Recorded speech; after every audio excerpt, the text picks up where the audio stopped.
Hello and welcome to episode 25 of the Code and Character podcast. It's been a while, and Bevan and I decided to kind of demo what we've been working on because we've both been doing our own little things, but it's all around video and audio and a similar thing. So I thought, you know what, we're not even preparing for this podcast. I said we're going to just start recording. We're not going to discuss anything. We're just going to start recording and we're going to start demoing stuff. So Bevan, well, first of all, Bevan, how have you been?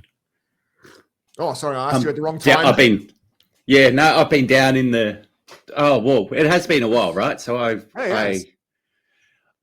one of the projects I'm going to show you is one where I was working on one project and it was starting to get big, and I thought to myself, I'll put it down and I'll work on this other project that should just take me a couple of days, and then didn't come out of that for 3 straight months. Oh, wow.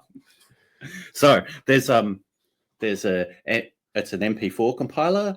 So if you want to, let's discuss what an MP4 compiler is when I get into it. Because that's one of the things. To me, I was like, what the hell is that?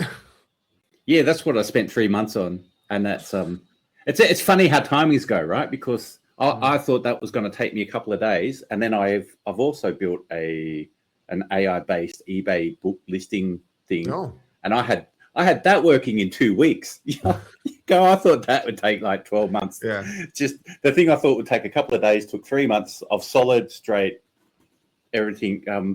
Working with ChatGPT on that, I was copying and pasting out of ChatGPT, and then coming out of that, use Codex now, which is OpenAI's version of Claude. Yeah. Like Claude Code. Yeah. So that's been an interesting journey because it's been a month or so since I switched and started using that, and that's got its own paradigm shift of the world. It's like learning the code all over again in a way. It's funny, no one seems to talk about that, but it's a whole new set of skills. It's not skillless. So we'll get into that when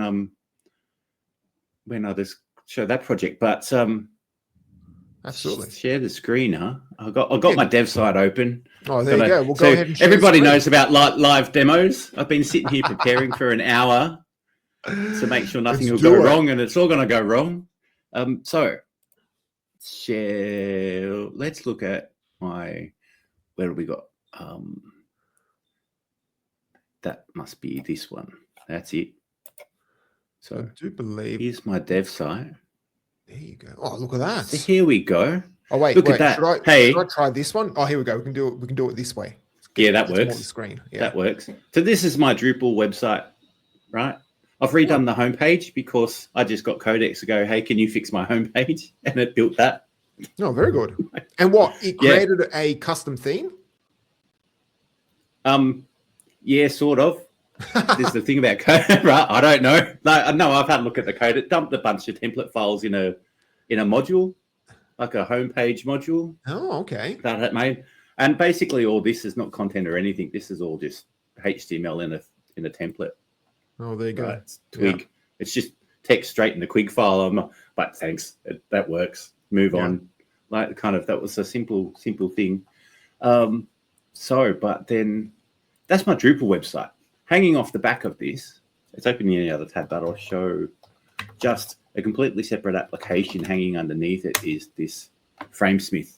Yeah. So this is what uses this is why I built the MP4 compiler, because this is my tool I use to do my reels that puts my pulsing logo up the top and my comments down the bottom.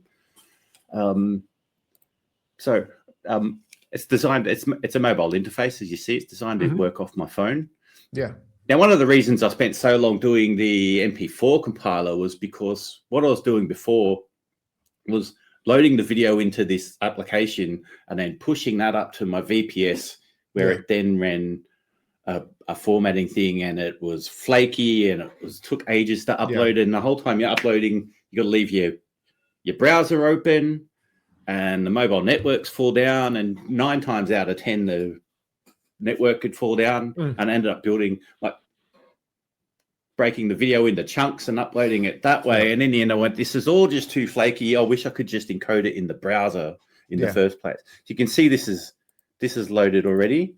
So it's the logo's up. This is just placed by CSS. So this video's on a canvas. Oh, nice. The logo CSS, the captions are CSS, but they're just stock captions. That's captions that come out of the box. But you can hit this transcript button. Hold on.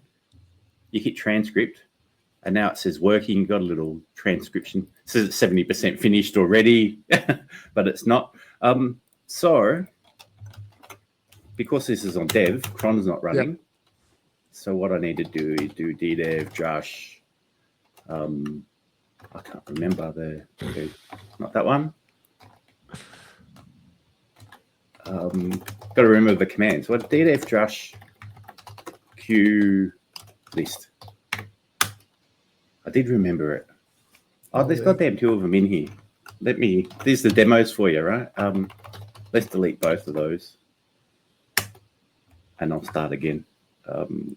Back to this, refresh. And so you're using Drupal to actually queue it and do the work? This one, and I want to change it, but that's using Drupal queue. Nice. So when you click transcribe, it just goes and creates a queue job. So cron can come along and pick up the queue and run it. Because I over-engineered it when I started. Like it really should just run straight away. I don't have lots of users or anything. It's annoying, exactly. But then right. Yeah. But early in the piece, that's how I did. It's at the different terminal, and then so now if we do a list, there should just be one job in this. So what this does is goes off to vast.ai and spins up an instance up there. So if we run that, vast.ai is where you can rent GPUs. Oh, okay. So I install Whisper on that. So that starts doing a provision job. I've got two. So it's already. Why is there 4 of them? There wasn't 4 here before. Why have I got 4? And is that stuff pretty cheap to run?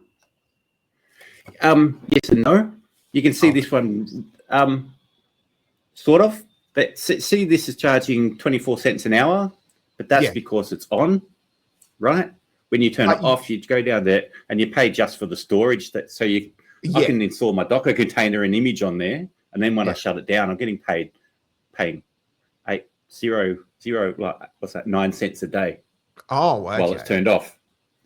Right? So So the thing is, though, you will actually just spin it up as you need it, and then shut it down, and that's how you kind of save a bit of money there. Yeah, you're seeing in here. I've got 2 instances I keep running, but that's for a different project, which I'm going to integrate this one into. But the script I'm running at the moment just spun this one up on the bottom. Yeah. So you can see it's going to take a while to spin up. That's where I'm changing that mechanism. This is having built the AI listing tool. You can see I've got this Thursday BW VLLM container running on it. So those two are already pre-warmed, pre-ready to go, and I leave them in a pool because when they're turned off, somebody else can rent it. So I need a pool of them to make sure one's And I haven't built a proper UI because I can come in here and start and stop them. So I do want to build it into my website where I can go just spin one up, But it turns out to be really cost effective. It's without building your own, like trying to get VLLM running on there is really hard until you build your own Docker image, and then it's more likely because they're GPUs sitting in some random data center or under some dude's bed. So like they work, they don't work. What's installed on the host, you don't know. So that's why I've got 2 that happen to work. They both happen to be at the same host, funny enough. But so this one's taking ages to load. So if we look at down back here, this is what I mean. The transcription's flaky because it spins up an instance every time. Yeah. That's why now I've done the Drupal AI automatic listings thing. I've completely rewritten this transcription service uses vast.cli. So Drupal does a system call to the CLI command to spin one up. I've rewritten all that to use their REST API instead. So my new Drupal listing one uses their REST API. And I'm going to build it so it's got a pool. And here we go. It's made some progress. All this is going. It's done the transcript, I think. So if we look at this, it's running my faster Whisper container. Yeah. What does this say? It's Still waiting. So this is all running in the background. There you go. It's uploaded the audio to the... So it takes ages, right? Because I've got to speed one up because I just use it for myself. That's why I plan to have a pool of them behind. But you can see it's extracted the WAV file from the video I uploaded, sent that up to my VPS, and then over to the Vast AI server. And so that's going to do a transcript in Whisper and eventually come back. So it takes its time, as you can see. But that's just systematic architecture, iterative improvement. That's but the encoding, see, this is how flaky it was, because I used to have to deal with all this business and then also upload the video itself to my server and then encode the transcript into it. There you go, it's done. Right? So you can see that's done. It'll be finished on this terminal. Yeah. See, it's processed and done. Mm-hmm. And then in here, there's my captions are there. Oh, nice. So all Whisper did was return the transcript, and then all the JS in this browser converted it to the CSS with the timings from Whisper, etc. Yep. I can click this transcript button and then grab a copy of the transcript straight up here, paste that into ChatGPT, go give me a title and a description. I plan to do it so I can just... Oops, what have I done? Because I'm in a browser. And then, but this is where the MP4 encoding comes in, because now I can click encode, right? And it uses the browser's web codex to encode that into, it's going to use, what's it do it? It does it in H.24 with a Opus codec, audio codec. On my phone, it uses MP4A. It's I lose all the, so it's just uses the browser's codecs. Of course, this is on Linux. It's only got access to Opus, the open source audio codec. On my phone, it uses the MP4, one of those. And then what the browser gives you is a stack of raw samples, right? They're encoded in H.264. They call them access units. Yeah. So you got all that, but it's not in a container, right? It's not in an MP4 file. You can't do it's not packaged up, and that's where I'm like, I need a muxer. That's what they call it. Takes the audio samples and the video samples, puts them into a container, which is the MP4 file. There's probably a lot of people going, why don't you just use blah blah blah? But there was Media Bunny and MP4 Box, but none of them worked with my API the way I'd structured it. Like they're streaming first, right? They expect you to be giving the frames in one at a time and close up. Whereas mine's it's already produced. I've already got it all here ready to go. I just want to chuck it into the thing and spit a MP4 player out the front. Typical developer. There's services out there, but it doesn't follow the way I'm going to do it. So instead of just changing the way I implement it, I'm going to rebuild the whole thing from scratch. Yeah. Typical Bevan. I'm sorry, man. It took me 3 damn months to build an MP4 compiler. Yeah, exactly. How have you just but this is the thing. The other way, you could have used it. Yeah, I would have probably used the services just to kind of speed things up. Yeah, but I tried. Right, I spent 3 or 4. I spent 3 or 4 days trying to get both of them to work, and it was not too hard, like jumping through hoops, doing all this. It's all over the place. It's flaky. Yeah. And I wrote and by the time I finished mine, I plugged it in like 2 hours. Boom, it works, right? It's composable. So just a funny thing. There's one called Media Bunny, but they want to own the whole thing. It goes, hey, you can use it to build a video editor, and you can do this, but they're opinionated, right? They go, no, you're going to work this way. Whereas mine just goes, hey, you want to give me some samples?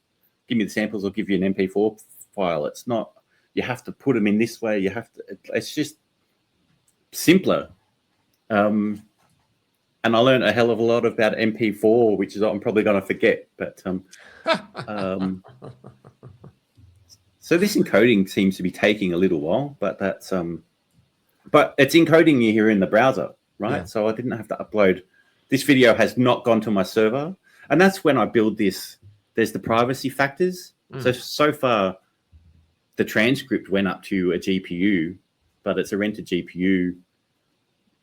if I ever put this into a product thing, you can do, hey, I'm going to look at running Whisper in the browser too, but I don't know how well it'll go. Yeah. You can, but it's so heavy as a model. I don't know how well it'll work, but I want to give it a shot.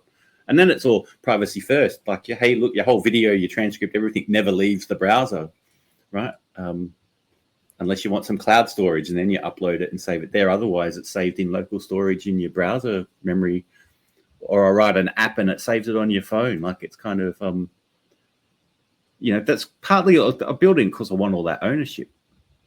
Yeah, totally. Absolutely. So when this is finished, but that's so this is encoding that MP4 file. It'll take its time. I'm sure on my phone it's faster. Hey, it's funny that it's always is faster, eh? Yeah, it's of course we're doing a demo, and I've done a particularly long video. But see, and I've got big plans for this, because at the moment all it does is put this logo up the top.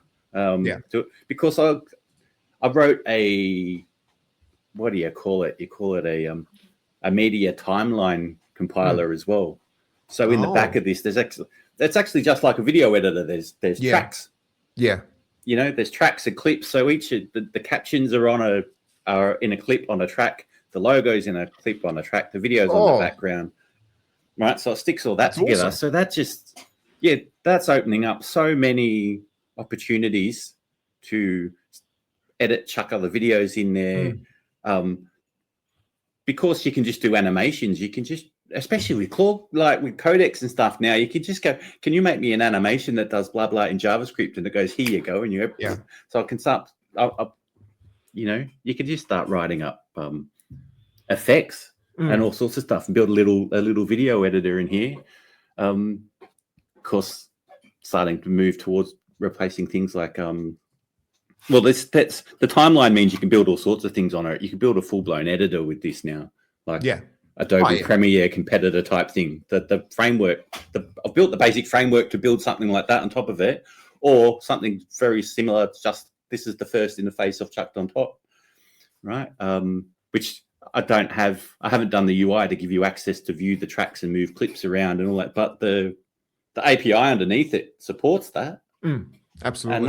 And that was ChatGPT wrote that up in a week. Just me, hey ChatGPT, how would you structure a timeline thing, and then how does media work? It tells you all about what timelines are. You go, all right, well, you start going, I want it to be like KDN Live. How does that do it? It starts talking, tells you about render graphs and stuff. Yeah, cool. All right,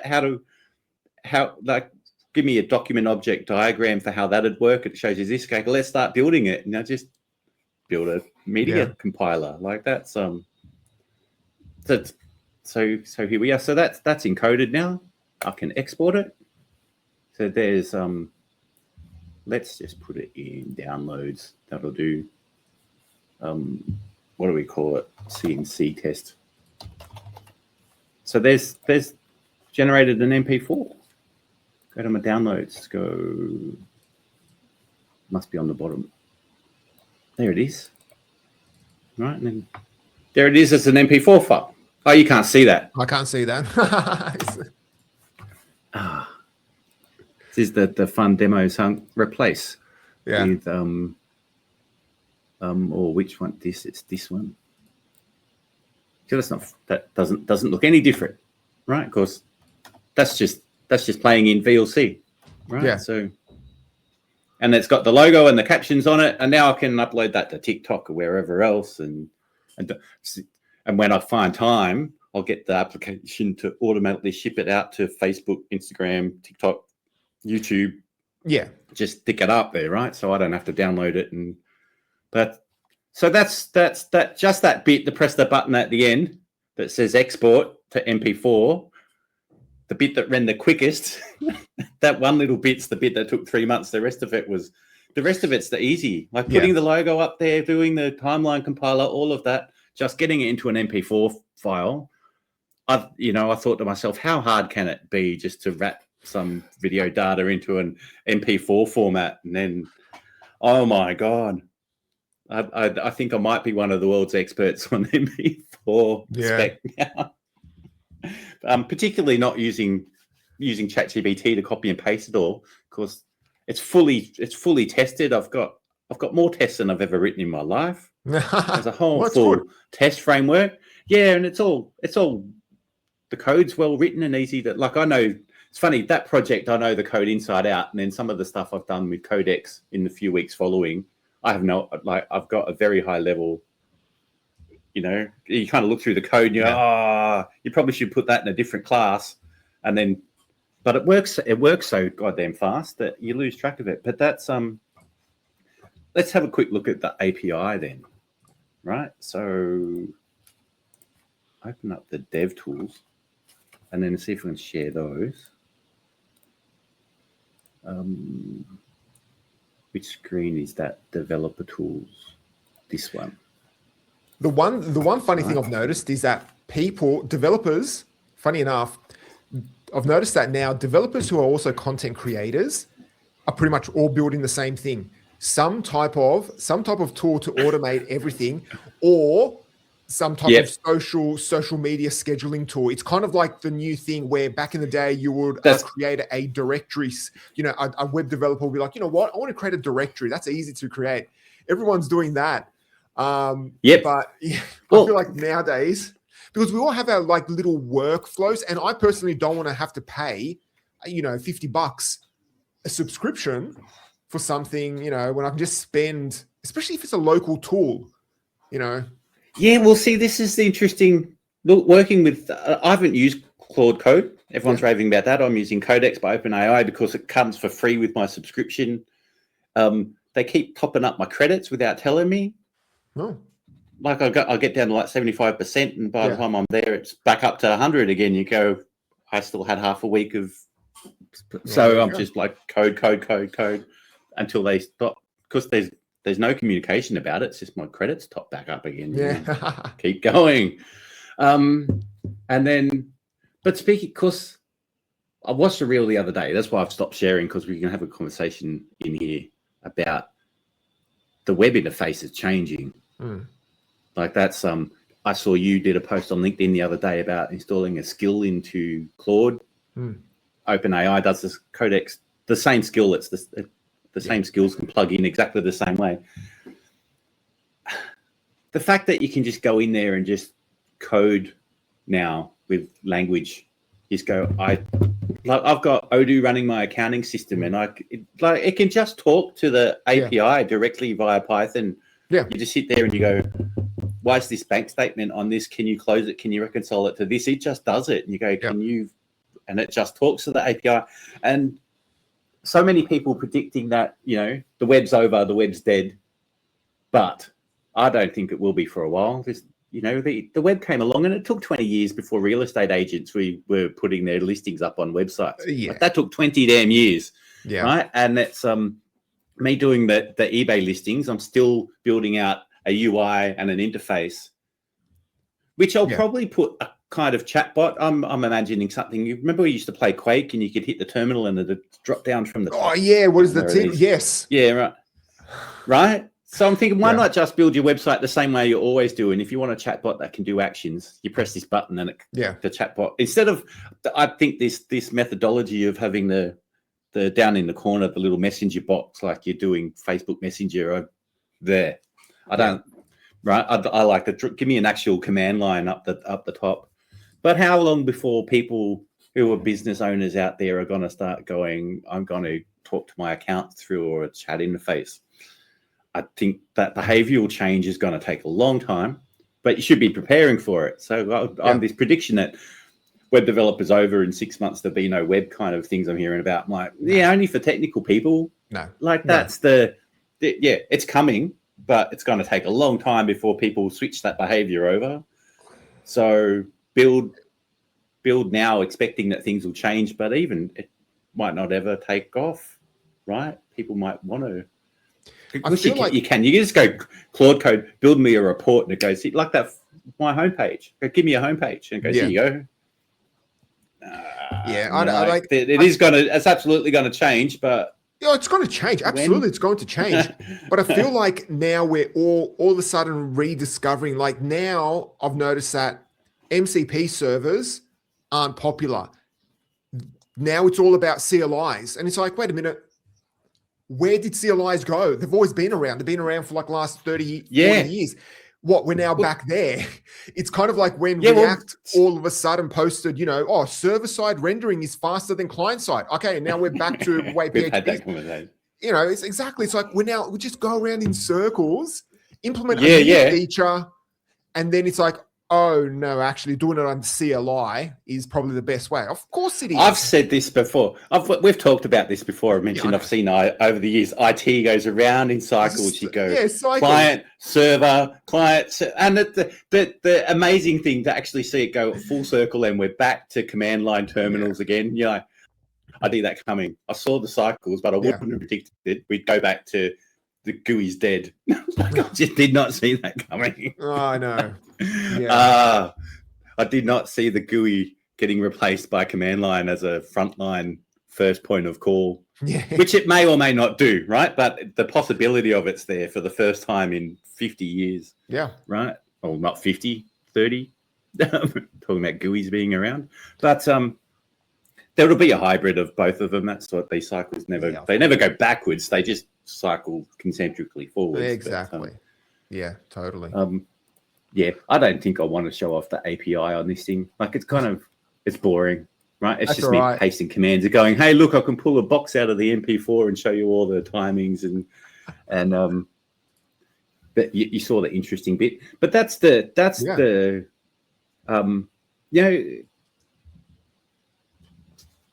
what is that's I've got too many projects on again. I saw you mention this too.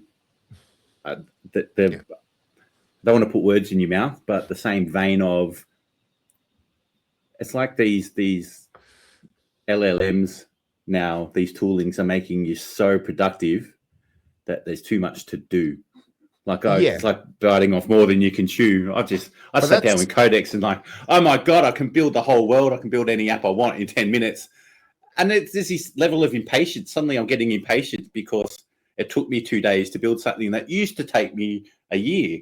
And I'm still, come on, I've got another thing to build, right? It's or like even sometimes in my head, like I hear people say, oh yeah, I built this application over the weekend. And I'm like, if I spend more than 3 days on this, I must be doing it wrong. It's like you've got that kind of nagging in your head. But then at the end of the but I don't believe them too. Like how good you have. I mean, that's one thing I've realized, like, yes, you can pump out an application that does one good feature very quickly.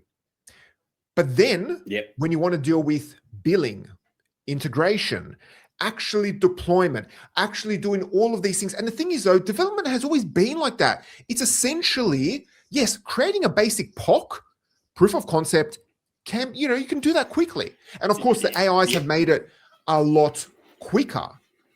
But then once you actually like, okay, I want to now put this online somewhere. I want to handle billing. I want to handle integration. I want to handle this. I want to handle support. And that's why, there's like developers are saying, oh, like now there is like a SaaS apocalypse where all the SaaS companies are going to have no more, they're not going to make it like everyone's going to stop using Jira. And it's like, what? Who is going to maintain all that integration? Yeah, you can write the code, but let's all be honest. Code has been easy and cheap to write. You can always outsource it. And now you're just outsourcing it to a well, you still need QA. Like where's testing QA?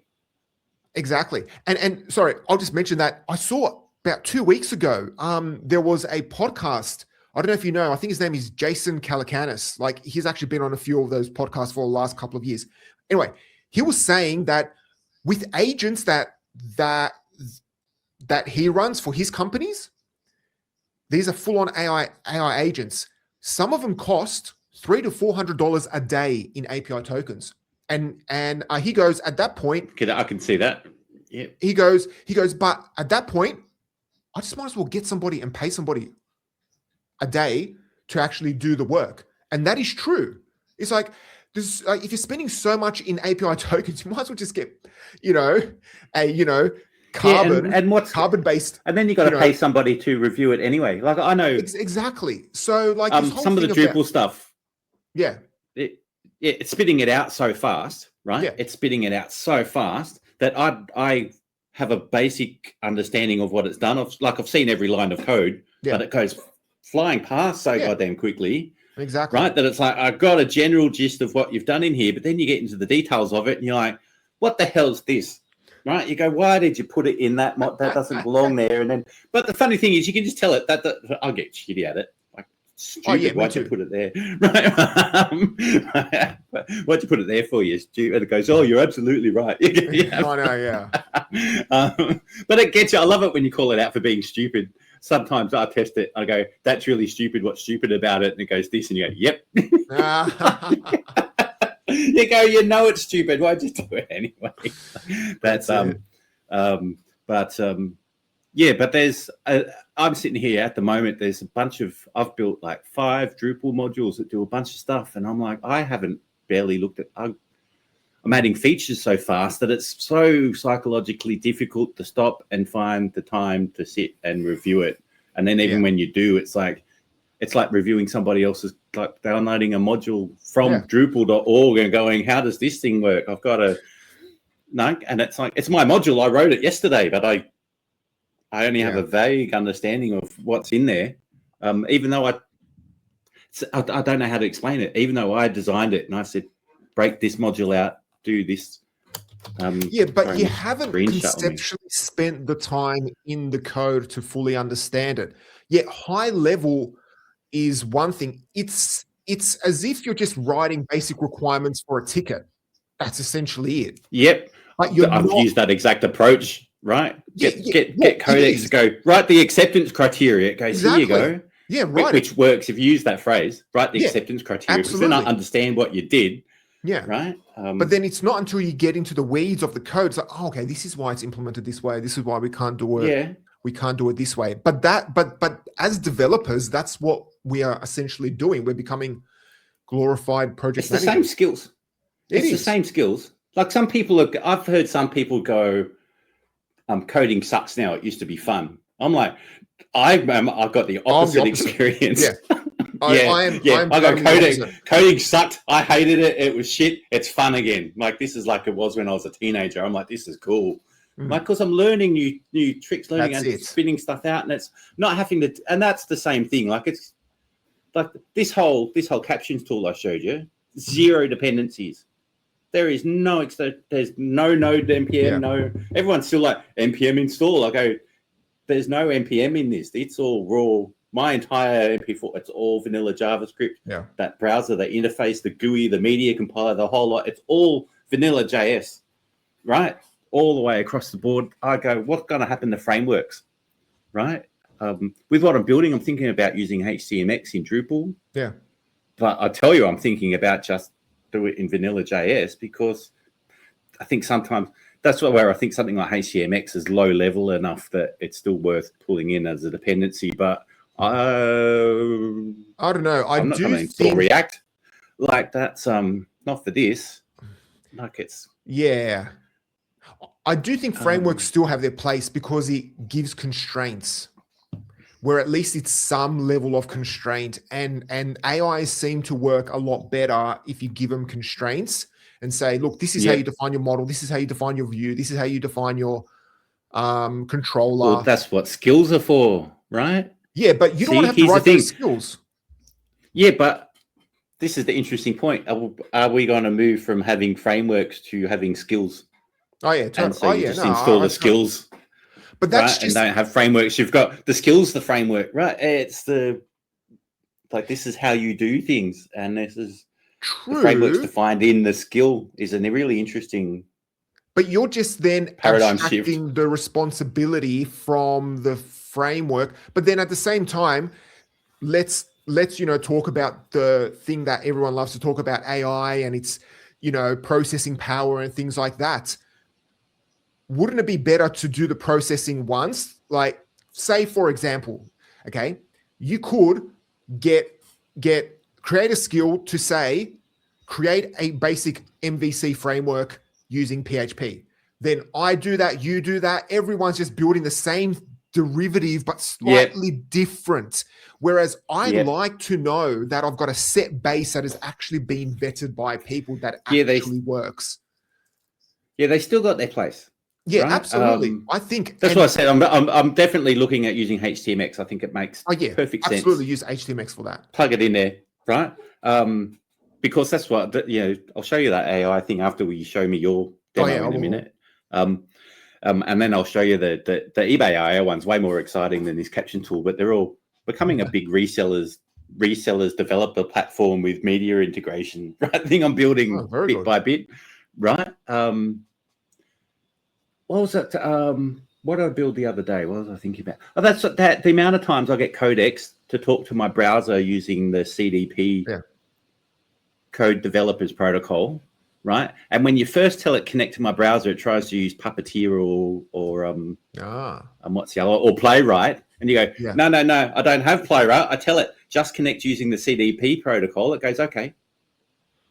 Right, and it just goes, I don't need to install Puppeteer, I don't need to install Playwright. I just tell it to use the CDP protocol, and it goes and it connects to my browser and starts driving it using the low-level API. I go, why do I need the framework? Yeah. That's an example of where a framework becomes, because the whole point of Playwright is to make it make that low-level protocol more human readable. But now Codex can talk to it. So what do I need because in that situation, because I'm not. Yeah, well, this is in the case where I'm not scripting it. I just want Codex to go look at my browser. What's the error? What's wrong? Right. So it's not, and in that case, it's kind of the same. I found it with the MP4 file that discovering that ChatGPT can read bytes. Like you'd open up your file and you get one of the boxes in there and you go, here's the box, and it goes, that's a such and such box, and here's the header, and and this is. Right, and you go, that's fascinating, right? Because that's what's been that's why as not a low level developer, you could just paste the bytes in there, and ChatGPT will go, that's such and such a box, and here's your header, and half the header's missing. You go, oh, right, because it can read bytes, like it's English, and that's the revelation, right? This is It's not that I couldn't do it before, but I'd have to sit there and do all sorts of maths and arithmetic in my head, and it just goes, convert it, because you got to open it up and read it in hex, and then and you my head, and ChatGPT just goes, there's your header, this is your thing. It's that was fascinating to actually see it speaking binary in that. Well, it's not it's binary in hex, right? Actually, that's how low level compiling I was doing an MP4 file. I was sticking long lists of bytes and moving bytes around and stuff. You're like, this is insane. So that's what I mean. It's changed. It's so hard to describe what it's changed. I think that's what I meant. It's like learning to code all over again, because learning how to manage and structure your code differently, because it's learning to use Codex, how do I keep track of what's been done where, review the code. So I feel very much more like an architect for once, finally. I'm kind of describing, I want this object, they connect this way, they do it this way. And because before you didn't have time to sit there and spend 2 weeks fiddling, 10 different classes go there wrong, try it this way. And now Codex, you can define a proper object-oriented structure. Because if you get it wrong, you just go, that's wrong, do it again. The AI listings, when I had all my imported data, and it's like, all right, I want to change the structure of that table, and 20 minutes later, it's completely migrated all my code to a new schema. You're like, wow, that iterative, that iterative. Now, that would have taken me a week, and you just wouldn't have bothered, right? You go, we live with the bad schema because it takes too long to change it. And now I saw someone else do it the other, give me an estimate on how long this piece of work would take. And it goes, it'll take you about a week and a half, probably 3 weeks if you did it properly. Do it now. I had it done an hour later. You're like, because its ability to, it's based on previous, that'll take you 3 weeks. And I bet you could do it in an hour, and it can. That's one thing I've noticed, that the cost of you're less stressed about defining the perfect schema because it's so easy to be like, you know what, this is crap, restart, define it again. Or even what I've done in the past with like 2 Laravel sites, I have pointed it to the old code base and a new one because I want to implement it slightly different. And I say, here is the working example. Now implement it this other way, and just goes ahead. 20 minutes later, it's re-implemented it totally. And it's like the cost I've of done that a few times. Building out basic demos and just making drastic changes is so easy and cheap. See, that's an old developer skill too, like keeping track of where the code is. Because that's how you worked in Drupal a lot of the time. You go, I want to build this thing. Having that skill to track down where the example is. Yeah. And now Codex is kind of, on one hand, I want it to do something. You go, oh, I've already done something like that. Here's this file. This is how you do it. Do another one. And it goes 10 minutes later, you're done. Then other times you open up your code base, you go, I can't remember where such and such is. Codex, where's the bit that implements this? And it goes search. It goes, here it is. You go, it's weird. The amount of times there's this weird game you play where sometimes I'm the one telling it what to do. Sometimes it's telling me, right? It's this weird, it's sometimes I'm telling it where to look for code. Sometimes I have to tell it where the code is. Sometimes I'm telling it how to architect something. Sometimes I don't know. And I go, how should I architect this? Mm-hmm. It's hard to put your finger on what it knows and what it doesn't. And when it does, it's, on one hand, it's smarter than me. On the other hand, it's not. And I don't know how to define it's like this dance of some of my strengths fill in where it lacks. So if you're not a developer, you've got to be building some crap.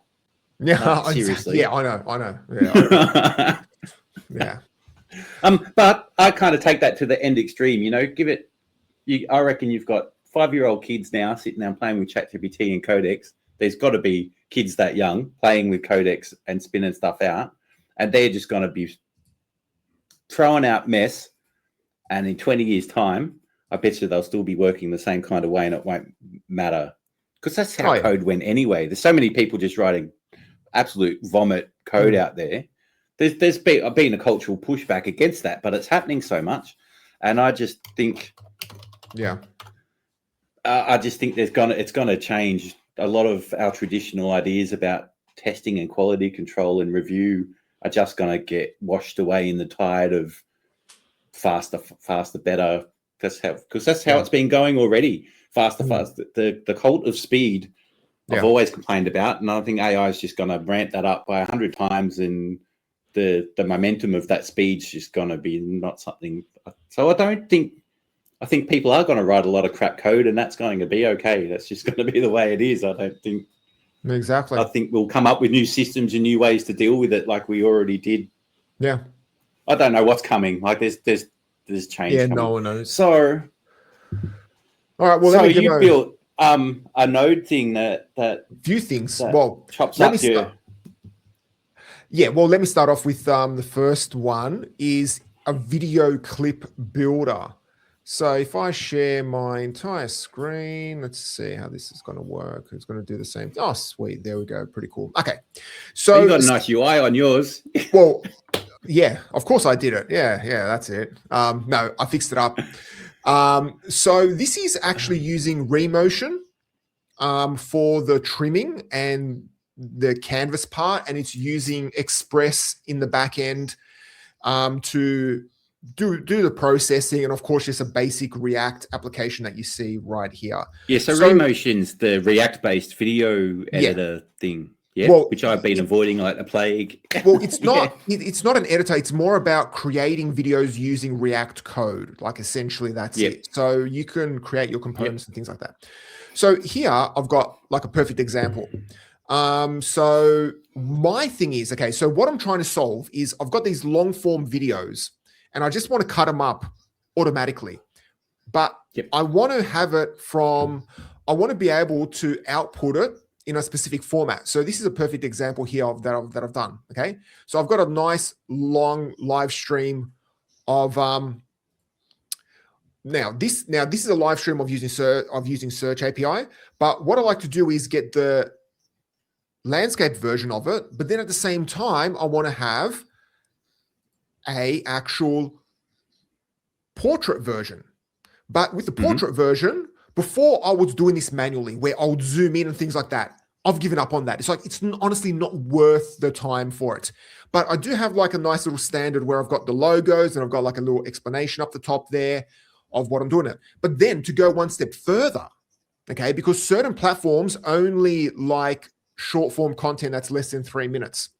But to go even further, if it is longer than say 2.5 minutes or 3 minutes, and I've got that as a threshold, it'll automatically then generate these parts so that I can easily post it on, say, YouTube Shorts or something and have part 1, part 2, part 3. And this just goes along and it just chops at a time code. It's kind of go. Yeah. It's just 2.5 minutes. We cut it up. Yeah. Cut it up, cut. Okay. Yeah. So I want to automate that whole process. So what I've done is, before I was doing this by hand, I'll put it in Premiere Pro and stuff like that. So what I've done now is I just grab the whole live stream off of YouTube, and the goal is to, and this is still the human part of it, but of course I could automate a lot of this stuff. The part is I first need to, so if you take a look here, I essentially create a whole bunch of markers because I still want to tighten things up. I still want to clean things up to a certain extent. So what I do is I generate markers in Premiere Pro. So I'll go in there, clean it up, tighten up, clip out if somebody asks a stupid question that that's not really important to the video. The dead air I also clean up, and then I essentially export out the markers in a CSV format from Premiere Pro.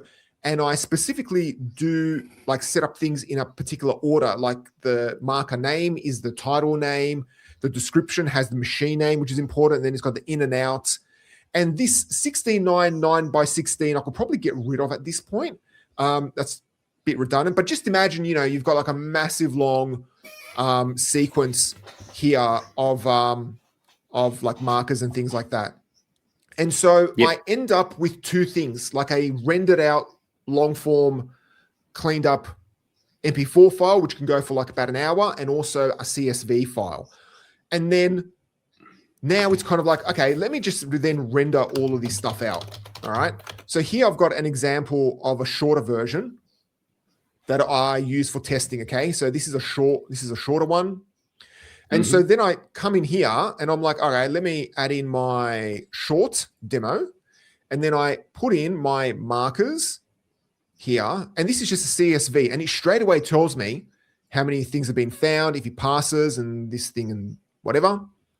Then I come to next. And now I can do a few things here. So I did try and get captions to work. It kind of worked, but it didn't. So I kind of gave up on that. And then I've got this, this segmentation. This is where I can choose to split it up, because the problem is that this stuff can take like, for like an hour-long live stream, it can take about 40 to 50 minutes to actually run the whole process. So sometimes I'm like, you know what, screw it, don't do the segmentation. And so then you can do it or not do it. And then I've got here, so right now the logos are kind of hard-coded, but I can change the background color. I put all this stuff in recently. One thing I did notice was if I actually go to my YouTube channel, I noticed that, so here you've got, so if I come to shorts, what I was thinking, I might do a thing where it automatically, so here you can see where I've done it manually. This one is actually the new one, but where I've done like part 1, part 2, and so on and so forth. What I might do, and I was thinking about this, was I might put in a thing here where I can put a range of background colors so that it slightly adjusts it, so it doesn't look too similar. Because one thing I've noticed here, if I come to videos, these are two separate videos, but they kind of look the same. So I'm thinking from like a person that's watching things, I have to kind of, fix it up, zhuzh it up, make it look a bit prettier, make it look just a little different. And I am thinking of just potentially also using, I think you could probably use Remotion to generate thumbnails as well. I have a feeling you can, where you just, because essentially you just render out one frame. Like you design everything, chuck it in, render out a single frame, and you're done. Or you may want to create a single sequence where each frame is the separate title, and it just spits it out. This is like there's a whole ton of stuff. Anyway. Yeah. There's heaps of things. We're thinking such similar lines. Yeah. Different tech. Exactly. Same, very different. Yeah. Yeah. So then he comes along in here. Okay. Then all of these options are stored in like a local cookie. Now this is all just local. It's not uploaded anywhere. It's just all local. Mm-hmm. Then I come in next, and then right now it'll tell me straight away what it's going to output. There are other things where I could probably specify, yes, I want this to be 16:9. I don't want it to be, because sometimes I may not want it to generate portrait videos. Because every single time we do portrait videos, then it needs to go through Remotion, and then it's much slower. Whereas I've actually told it to, when it's clipping the landscape, it doesn't even pass through Remotion, and it uses FFmpeg directly, and that means it's like 1,000 times quicker. It's like instant, pretty much. Because as soon as you have to start, you got FFmpeg wasm in the browser. No. So I initially did that, but it was slow. So essentially what happens is the node server, that's why, because initially I was like, everything's going to be in the browser using WebAssembly. But my God, it was slow, like ridiculously slow. So now what happens is there's actually a node server running as well here that does a whole bunch of stuff. And this stuff then goes ahead and for basic trimming using FFmpeg, it just does it directly on the server, and that's it. It's done, it's trimmed, it moves on. Okay. So then what happens is I come along in here, I'm like, yep, this is looking cool. Start the process. Now this is going to be pretty quick, but when I did my last full video, it took about 45 minutes. To actually run, but it just runs. Okay, it just runs. Mm-hmm. And what's happening is, if we take a look here, so that's server side rendering of the video. Yes, it's doing it. So you can see here, trimming horizontal via FFmpeg. That's done.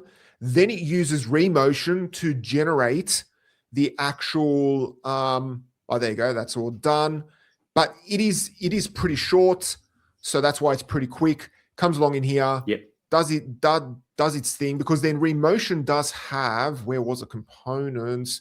Oh no, Remotion's here. Yeah, these are the actual templates here, and so you can see it's going along. So these are the horizontal. Yeah, I'm no longer using these horizontal components, because essentially the thing with Remotion is that you create your layout using components, and so. Yep. And so here I've got logo overlay, title overlay. And the good thing is that, like, I know enough React to kind of see this, and I'm like, yep, I know exactly what's happening, figuring out. Yep. But I just don't want to do the grunt work, So then he does all of that. Okay. Oh, here we go. It's done. Okay. Completed. And then if we take a look at the folder outputs it here. It's right here. 11. Yep, pretty much. Outputs it here. I get a horizontal version, and then it's all been rendered out. Great. And that's it. And then I've got my horizontal, and you can see that and this is the annoying thing about FFmpeg, where it just trims it. It actually leaves an empty frame in the beginning. So you'll notice how it's black straight away, and it leaves like sometimes leaves like just an empty frame.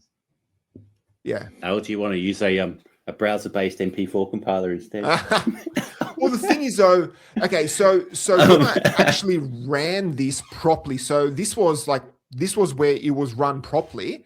It took about, you can see here, what started at 4:00 on the 20. So here it started at 4:00 and it finished 40 minutes. At 40 minutes.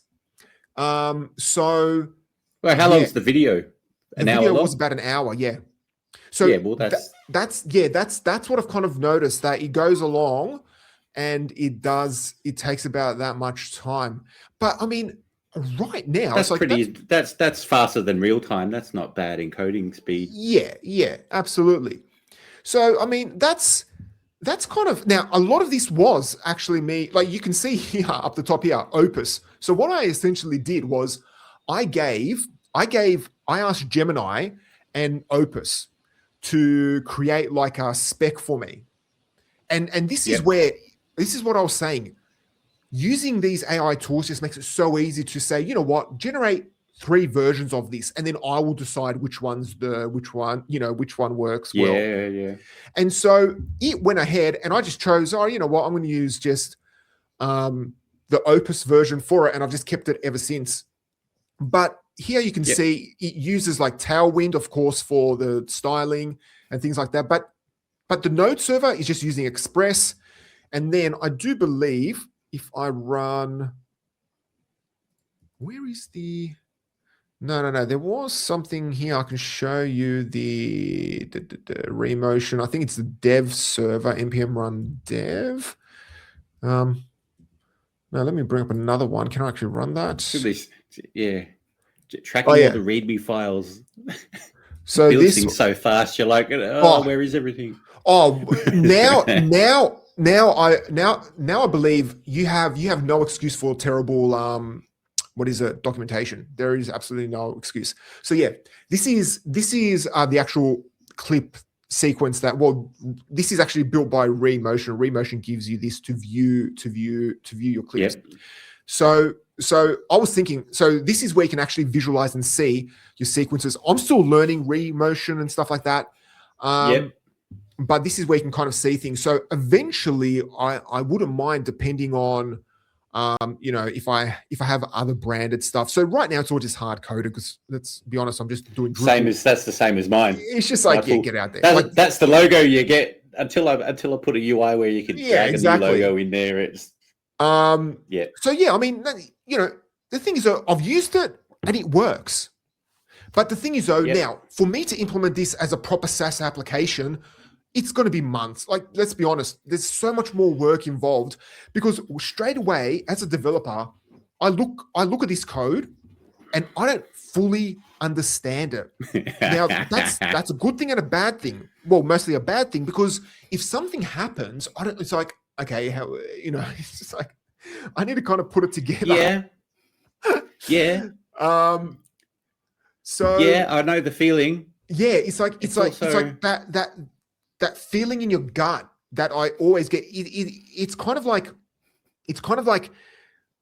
I don't know if you have experienced this, but I often experience this, especially when I'm working on a Drupal site, where if you experience a bug and then you notice a bug just before go live, but then it automatically fixes itself or it goes away. In the back of your head, it's going to pop up directly on production as soon as you go live, because bugs just don't magically disappear. It's like that feeling. It's like there's something's going to happen. But the thing is, though, I know enough to get around and, just go out and build it and do whatever. Yeah. So it's the same thing. Yeah. You kind of get a taste of building stuff so quick. Taking the time to stop and get your head around our code base just feels like absolute pain. Right? Because I can spit out a new feature in 10 minutes, or I can spend 3 days reviewing what I did in the last hour. That's a very hard call to make. You go, do I want to spend 3 days reviewing or I could spend another hour and get 10 more features? Yeah. Yeah, that's a hard one. Just keep kicking it down the can, or review it later. Well, let me know. That's fascinating, right? That's Yeah. Seeing you use Remotion, of course, I never actually looked at it, but I knew about it. I knew about Remotion.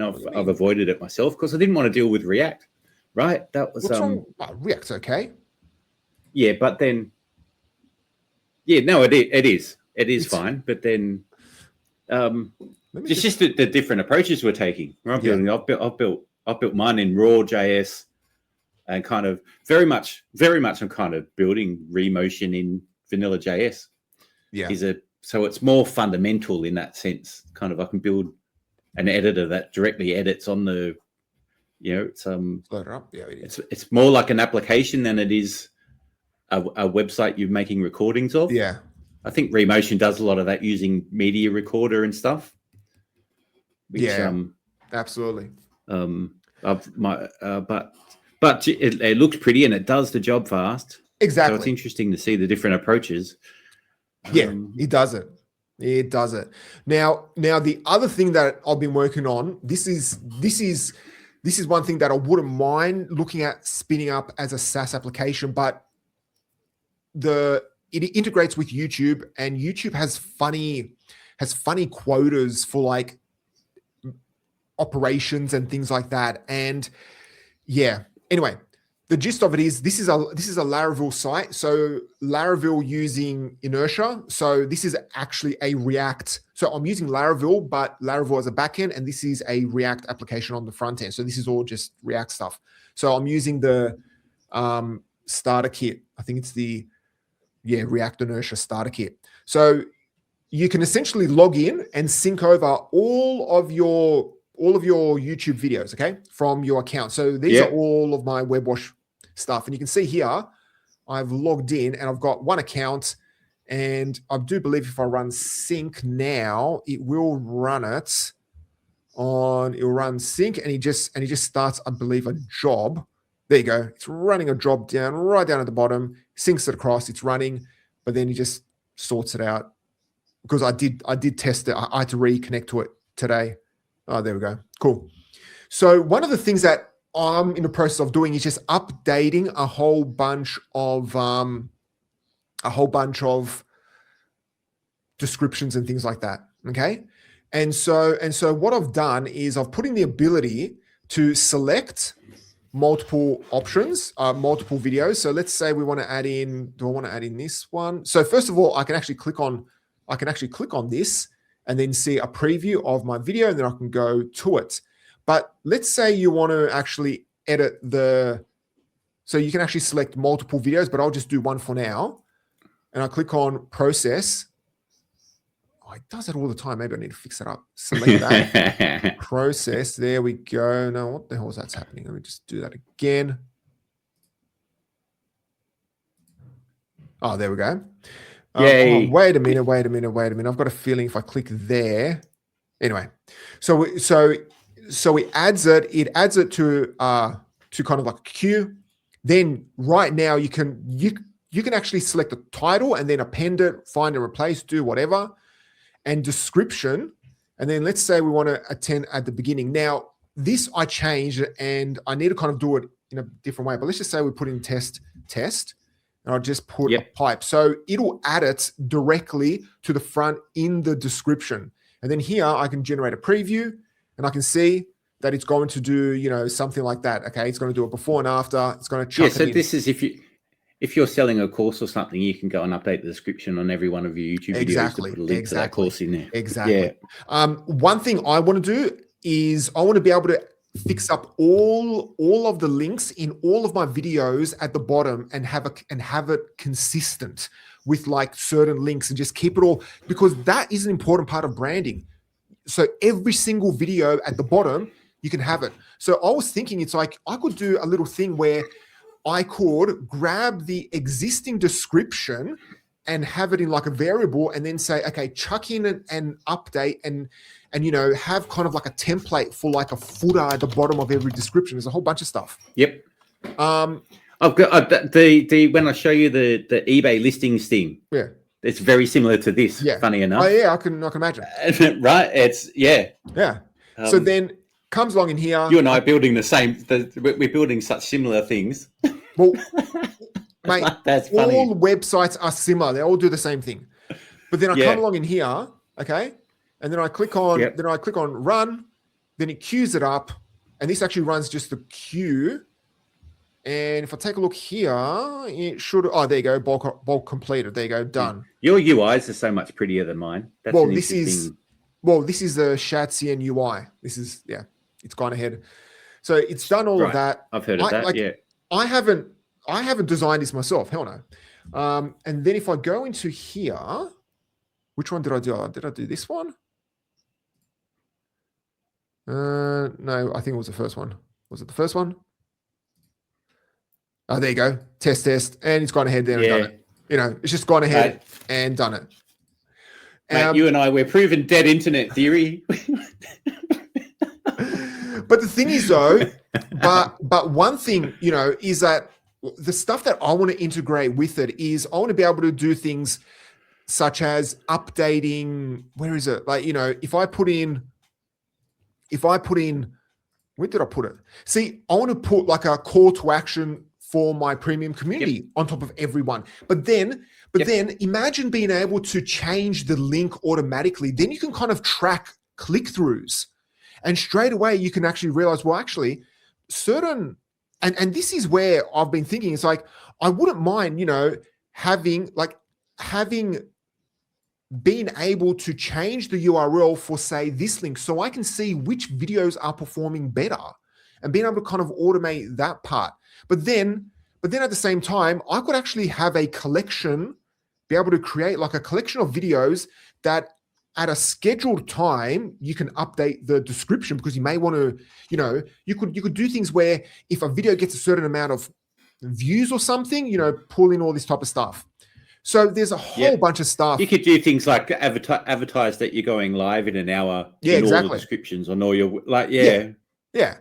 And so, you know, there's a whole ton of stuff I want to build out with this thing, but yeah, that's just a start. So that's just one of the few things. So yeah, those are like kind of the two big things, other than all my Drupal stuff, that I've been like kind of working on and trying to figure out the best way of seeing if I can get this out online or something. We'll see. Doing the same thing, we're solving our own problems. That's it. Yeah, absolutely. Seem to be content, and I'm really keen to show you the eBay stuff now, because it's so similar to this that it just seems naturally. Let's go. Yeah, let me. So it's funny that I used Drupal for that. You're the Drupal guy, and I use Drupal to do what you use Laravel to do instead. Well, the thing is, though, I just wanted to, you know, use pretty much Laravel for it. Yeah, I don't know. I'm not sure why I just went back to Drupal. Like, I've been on Odoo for ages, and then that whole thing's coming together. Let's go share a screen then. That was cool, man. You and I are on such similar wavelengths here. It's fascinating. Just building similar but different things that are. So here's this. I've got this applications menu up here. So here's. Oh, you want to share screen? Oh wait, are you? I thought I did. Oh no. Oh, hang on. Wait a minute. Wait. Stop share. Oh, there we go. There we go. So here's my applications. We'll go to applications. Here we go. So, you know, Drupal. I modeled this applications off the config page. You know, so here's my eBay. Connect your eBay account, so you can do your what's it called consent screen and stuff. Oh, okay. But here's my little listings workbench, so there's all my eBay listings, right? Boom, boom, boom. Which would be nice to have little pictures next to them, but you can just go in here and you know, view the book I listed, etc. Right. So that's not the interest. The interesting part's the automate. I set out to build just the automated listing publishing tool. I wanted to send it to AI, pull out the metadata, the title, the description, all that stuff, send it up to eBay. Inadvertently, in the process of that, built a listings tracking database and kind of going, shit, I probably should have used Drupal Commerce or something. No, because now each one of these is a product. And I'm like, okay, it doesn't matter. Just in the end, I'll just go, eBay's a marketplace. Drupal Commerce will be another marketplace. Yeah. I kind of went, okay, maybe I didn't make a mistake at all. But so here's all my listings being tracked. This is slowly coming together. The same thing I can do. I can select a bunch and go and update. Like if I move them in my warehouse, I can click here and just go update the storage location across Google Bulk Edit. The same thing. Got the same ideas. I want to be able to do just what you're talking about. I've got a bunch of them. My bargain bin with my bargain bin advertising. What if my bargain bin price goes up? I've got to go edit every listing. Exactly what you're talking about with your description. So that's why I'm going. It's almost identical, except I'm editing eBay listings, not YouTube videos. Yeah. But other than that, we're building almost the exact same thing. But I'll show off how this does the eBay listing stuff. So let's go to my pictures and books. Actually do a live test of this. So here's a bunch of, maybe I should, can I share my whole desktop? Let's, oh yeah, you can. I might need to. It doesn't seem to give me the, select window or screen. Or entire screen? Oh, screen one. There we go. There we go. Right, so here's a bunch of photos of books that I've taken. See, some of them are sideways. I've got a script that goes and puts them all right way up for me. But let's just do a test on, I just want to do a single one. Let's go to the bottom, because where's a single book? That's not sideways. Let's grab this Jeffrey Diva one. And then, so we can go applications, AI listings, add AI book listing. And I can just drag, where's it gone? I can drag this in here. Yeah. So I want to make a mobile interface for this, so I can upload them into the website as I take the photos, right? Yeah. And then do this tagging as I go. So I can go, see this used for metadata checkbox. So what's this is going, when you send it to the AI, use these images for metadata extraction, title, author, description. Don't process every goddamn image, because these other pages are irrelevant to that information. And I've got another process that does a condition report. So that goes one photo at a time, does a condition on every single photo, and then collates the whole lot at the end.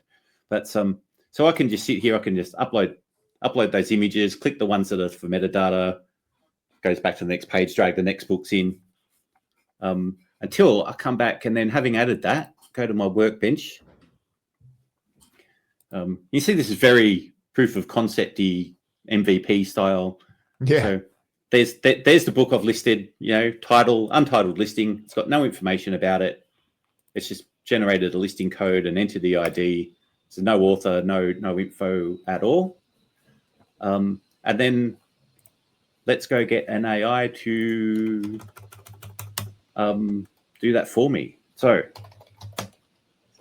what's the command? ddev drush. There's a drush command that will do a whole batch process, but there's only one there. That's the command there. To the bottom. Come on. So I can do ddev drush. Right, and it grabs every one of those listings that's new, and it goes, sends it up to that GPU running on VAST with VLM. It's got I can't remember the name of the model that's running on it, at the top of my head, and one of the image processing models. And so you can see it's did the metadata report completed.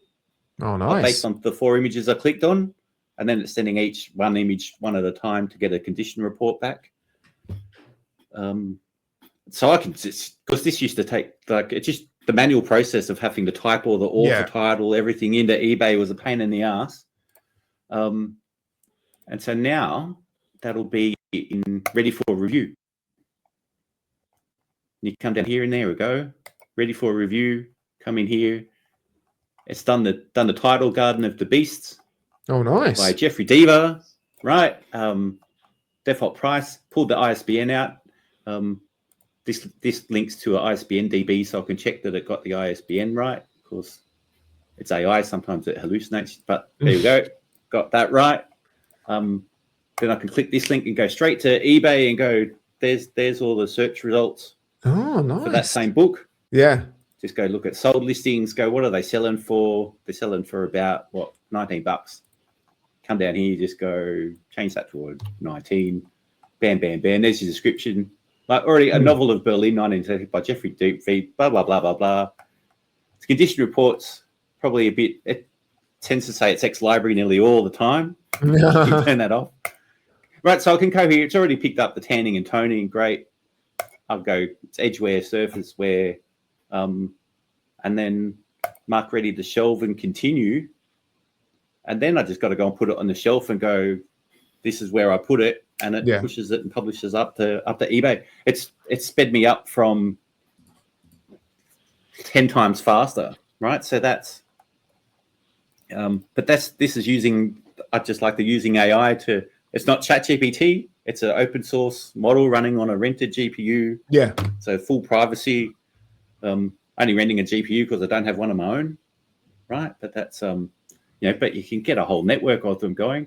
But I think that's, I just got a lot of work to do on this now. You've got the eBay titles generated, Garden of the Beast by Jeffrey Deaver, hardcover book.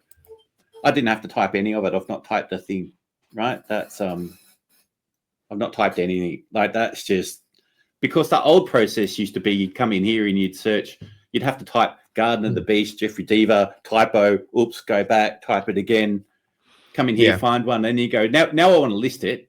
And the way most people do it is you do sell one like this, right? And then so you open up somebody else's listing, and then you drag the images in at this point, and then you go, I don't like the way they did the title. Why did they put bloody Deaver after Jeffrey? You're right. And you got to edit this. And then you go, oh, they put it in the wrong damn category. I've got to edit the category. And then they didn't fill this in.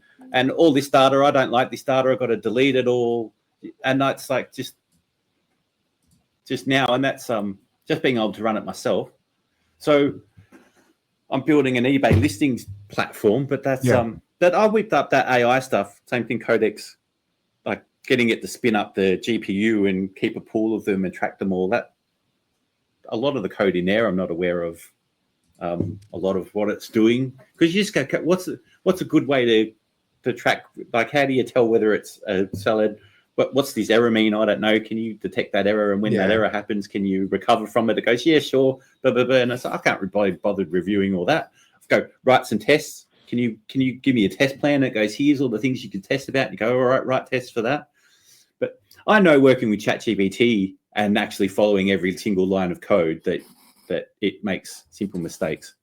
I did it with the MP4 compiler. There was one test that was looping all the way through the bytes, the check they were correct, and the code ChatGPT, it was giving false positives all over the place, which I didn't find until later. And it's like, oh my god, because it wrote the test coverage, but one of the tests was just gronky. Right?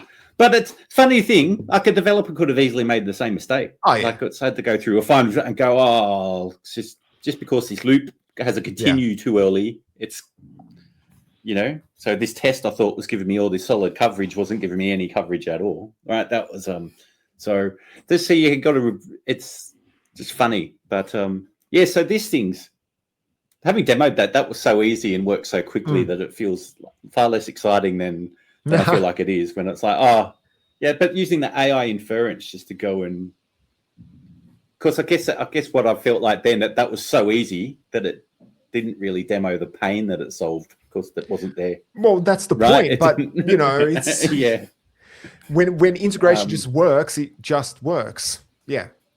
So I mean, there's so much work to do, because I want to get a nice mobile interface and come up with how do I do it so that when I need to build it so I can have it trigger my camera, and then I've got to do that tagging. Becomes the designing the UI is the hard bit. Like this bit's getting it to do the inference is easy, but I want to be able to take the photos, go, this one's even modify this so I can send each image one at a time and have the AI go, is this a book cover? Is it a spine? Is it a copyright page? And then have that, all right, now send it off to the next phase to go, here's the title extractor. So I don't need to click all the metadata. Let the AI figure out which ones are appropriate for metadata. And then, but it does become engineering, because you've got to go, am I going to upload the whole image, or are we going to reduce its size and block its dimensions and send smaller versions of it up there? Got to put them in a queue, run them one at a time, go it through, the same thing.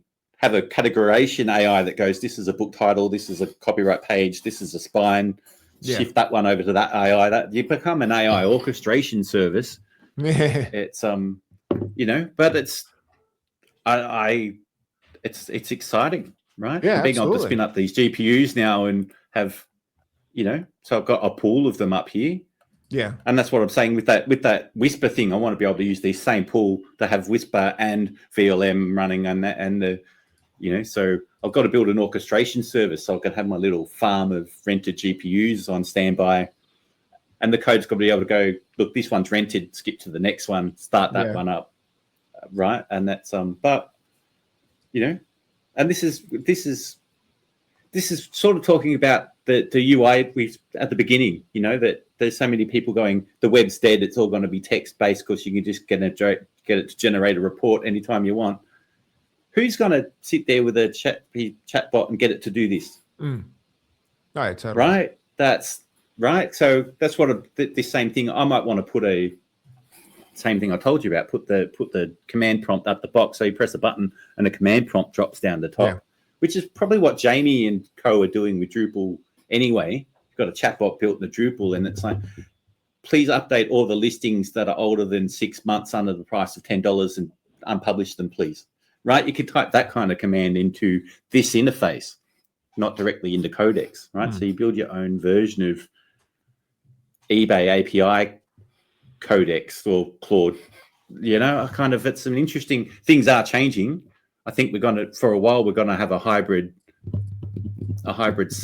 like web interface with I'm just in here. I don't like those little chatbots in the corner that look like a direct message, Facebook Messenger style thing, because it's more like, it's like Clippy, it's like customer service desk, and I want an interface to the chatbot that's more an interface to the machine, right? I don't want it to pretend to be a customer service person. I want it to be the machine that it's a tool. Go do the job for me, right? That's I want to give it orders, not ask it questions, right? That's it. So anyway, that was that demo just went so damn. I feel a bit underwhelmed because it went so easy and smooth. That just worked. Well, that's good. We've both been able to demo our two things, which is good. Well, that's I still haven't showed you the thing I use to edit these podcasts. Right, that's the other project I've got to plug into this. That can be that can be another episode. But that's because that ties in very similar to what you're doing, chopping up your business. I got my thing that edits this and chops out the spaces and does the clips. Doing that with the captions tool, the timeline editor, the stuff. There's building an army of media pipeline tooling. Plus, because that's the visions I've got for this is now that I've got the database with all my book listings.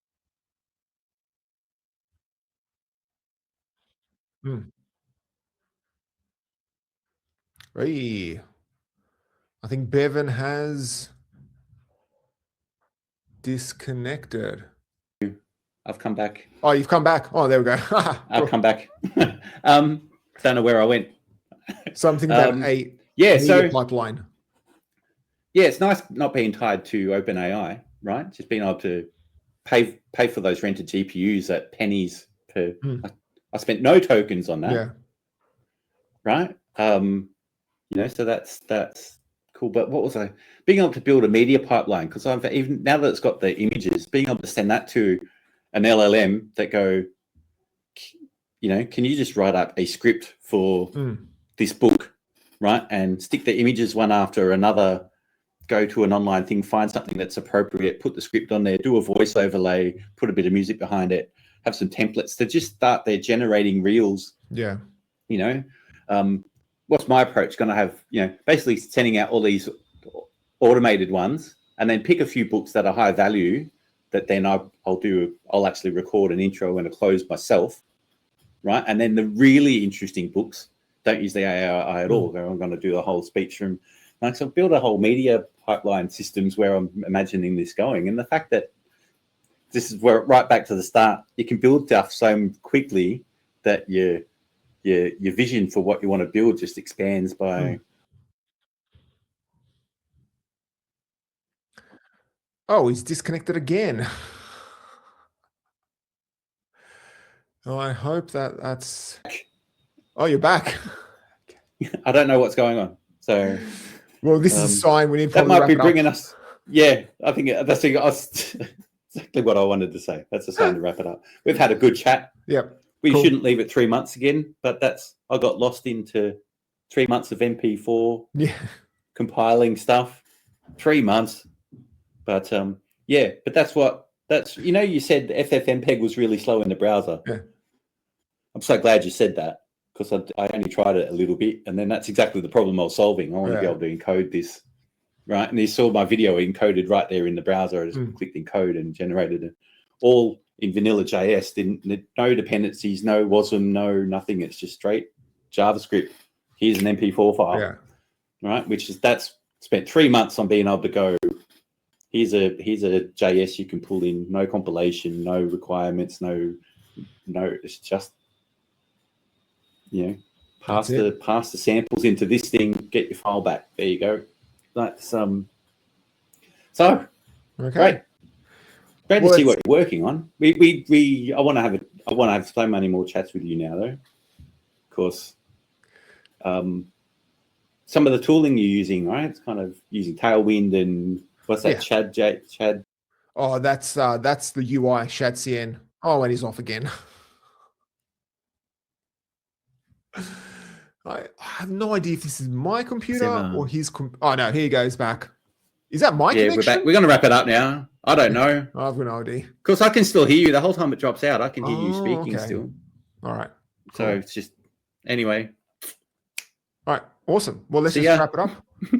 Thanks, everyone. And hopefully, we'll do another episode for one of your other stuff, or if I build something in the meantime as well. Yeah, well, we're so busy building stuff, isn't it? Absolutely. Yeah. All right. Cool. All right. See you later. Bye.